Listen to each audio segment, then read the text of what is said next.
Dia de divulgação do relatório do USDA abalou as estruturas do mercado para soja e milho, tanto no disponível quanto no futuro. E não bastasse isso, a gente também teve um dia extremamente movimentado para câmbio. Vamos falar dessas e outras notícias que vão movimentar o nosso mercado logo depois da nossa vinheta.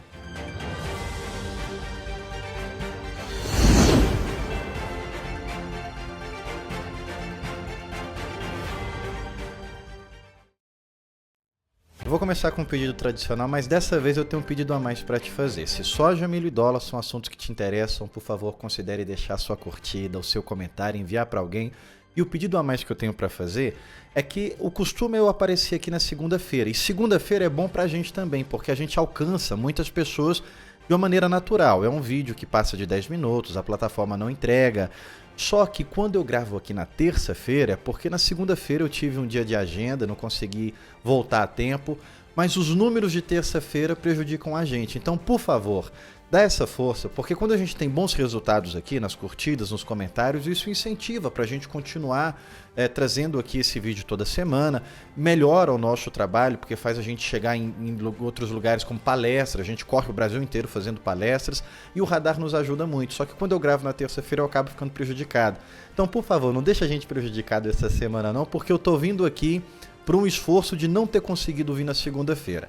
Deixa a sua curtida, deixa o seu comentário, envia para alguém que vai me ajudar bastante. Ajuda toda a equipe aqui da Royal. Bom, quero começar olhando aqui para o nosso fechamento, que foi um dia sangrento para o milho, mais de 3% de queda. A soja teve mais um dia de alta, foram 2 dias de 2% de alta e o dólar caiu mais de 1%. Chegou aí a 5,38, 5,39. Bom, vou começar aqui pela notícia que movimentou o mercado no início da semana. A segunda-feira abriu com esse grito do Trump. Ele dizendo que os Estados Unidos iam quadruplicar a venda de soja para a China.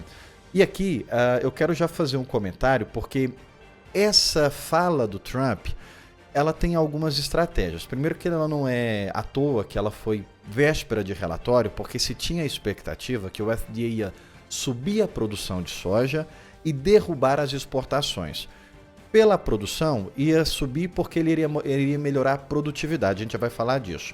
E as exportações, porque a China não está comprando nada da soja americana, nada dessa temporada de 2026. Bom, antes de seguir aqui, eu precisava deixar um outro recado que eu não deixei aqui no início do vídeo.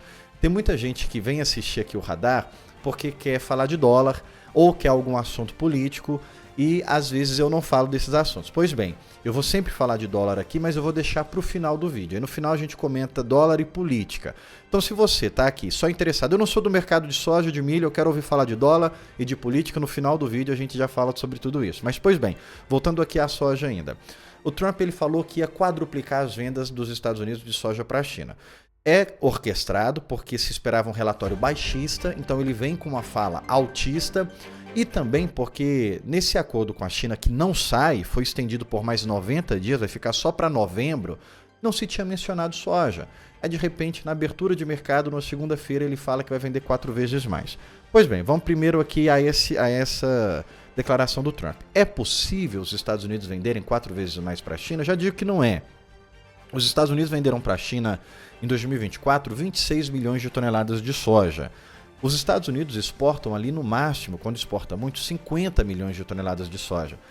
Não tem como eles venderem mais de 104, 105 milhões de toneladas para a China, até porque esse é o volume total que a China compra. Então, é uma falácia. Os Estados Unidos nem têm soja o suficiente para vender 4 vezes mais para a China. Agora, isso aí, o Trump pode estar falando que já é a prévia de um acordo. Não vai ser num ano só, a gente vai dobrar esse número, quadruplicar esse número e quebrar ele por mais alguns anos. Pode ser que seja isso. Isso mudaria a tendência de Chicago, que está na tendência de queda. Cada dia que não tem acordo com a China, Chicago cai um pouco mais. Mas, pois bem, nós tivemos primeiro essa declaração, mas hoje veio o relatório do FDA. E a grande surpresa para o mercado foi a redução diária, porque a produtividade eles aumentaram em muito. Saiu de 52,5 bushels por acre para 53,6. Então, em tese, essa produtividade seria para mais de 120 milhões de toneladas, mas eles cortaram a área. Essa foi a surpresa, que ninguém esperava um corte de área desse tamanho. Agora, a situação do milho já foi muito mais problemática. O milho apanhou e feio. Os ursos mataram os touros hoje. porque eles aumentaram a área do milho, o que caiu na soja aumentou no milho, e aumentou também a produtividade, de 181 bushels por acre para 188. É histórico isso. O USDA aumentou de uma vez só 26 milhões de toneladas na produção do milho. 26 milhões de toneladas de aumento de uma vez só. Não bastando, eles também aumentaram 8 milhões de toneladas no consumo interno, está aí, aumento na ração e aumento no etanol, e também aumentaram 5 milhões de toneladas nas exportações americanas. O milho americano está extremamente barato em relação ao milho argentino, ao milho brasileiro, e não bastasse, eles também aumentaram as exportações da Ucrânia. Esse foi o ponto para o milho, 425 milhões de toneladas de produção americana. Nunca os Estados Unidos produziram tanto milho na história, só que o mercado está cético, o mercado não acredita nesse número. O problema é que, normalmente, quando sai um relatório em agosto, que ele considera pesquisa com produtor e imagem de satélite, o USDA pode corrigir isso só em janeiro. Então até lá o estrago está feito. Isso vai bater no preço também no Brasil, porque o milho americano se tornou muito mais competitivo. Enquanto a colheita americana não começa, o milho brasileiro vai ter prêmio. O prêmio vai tentar compensar um pouco disso. Mas é difícil de competir com uma safra que está vindo com 425 milhões de toneladas. E por que aumentaram 8 milhões no consumo interno dos Estados Unidos e 5 milhões em exportação? Bom, então o USDA deu um recado claro que os Estados Unidos têm muito mais milho do que se esperava, de que o mundo vai ter muito mais milho do que se esperava. Quando a gente olha para o line-up de agosto, tem 7,9, 8 milhões de toneladas nomeados para o milho brasileiro. É um volume bom para agosto, a gente aqui estava esperando só 7. Só que quando a gente olha para o embarcado, a gente já está praticamente na metade de agosto com só 2 milhões de toneladas embarcado. O milho brasileiro não está indo embora como devia, a gente precisa exportar mais. Então, as exportações brasileiras estão capengando, já estavam ruins, e agora o relatório do USDA jogou um balde de água fria na exportação do Brasil, isso ainda vai pegar. Bom, para dólar, hoje vai ser bem rapidinho, porque não era para eu gravar na terça, era para eu gravar na segunda, então já estou soltando o radar tarde aqui. Para dólar, o que pegou foi a inflação. A inflação dos Estados Unidos veio 2,7, o esperado era 2,8, e a inflação do Brasil veio 5,23, o esperado era 5,30. Então, tanto nos Estados Unidos quanto no Brasil, a inflação veio melhor do que o esperado. E o que isso impacta para câmbio? Quando a inflação dos Estados Unidos cai, vem abaixo do esperado, aumentam as apostas de que na reunião do dia 17/9 vai ter corte de juros americanos. Juros dos Estados Unidos está entre 4,25 a 4,50. Vamos falar o máximo, 4,50. E o mercado espera que na reunião do dia 17/9 caia para 4,25. 93% das apostas são de corte de juros para 4,25.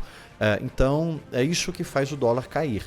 E a gente vinha pregando aqui que eu era muito crente, né, de que o dólar iria cair, o dólar estava na casa de 5,60, eu falava, não justifica, o dólar não passa de 5,60, veio para 5,50, eu disse, não justifica, o dólar vai voltar para 5,40, ele não só voltou para 5,40, como agora veio abaixo desses 5,40. Tá aí o mercado apostando nisso em corte de juros dos Estados Unidos. Por fim, vai ter encontro histórico também do Putin com o Trump sexta-feira lá no Alasca. E o mercado estava dizendo que podia não ter validade um encontro do Putin com Trump, porque não tinha ali um representante nem da Europa e nem da própria Ucrânia. Só que o Trump disse que quarta-feira, amanhã, vai se encontrar com Zelensky para levar ali um acordo com a Rússia. Isso vai pegar para o mercado como um todo, porque será que vai ser um passo importante para o fim da guerra? A guerra Israel-Irã durou poucos dias. Com o Hamas, os Estados Unidos e o parlamento de Israel já aprovou a medida ali para tomar 100% de Gaza. Então a gente está mais próximo ao fim da guerra com o Hamas em Gaza do que com a Rússia e a Ucrânia. O maior problema do mundo hoje é a guerra Rússia e Ucrânia. A gente escuta muito falar em possibilidade de terceira guerra mundial. Se tem uma guerra que pode de fato causar a terceira guerra mundial, é a Rússia e a Ucrânia. E você está vendo que o Trump está com dificuldades de resolver. Ele falou que ia resolver isso em 24 horas e não conseguiu ainda.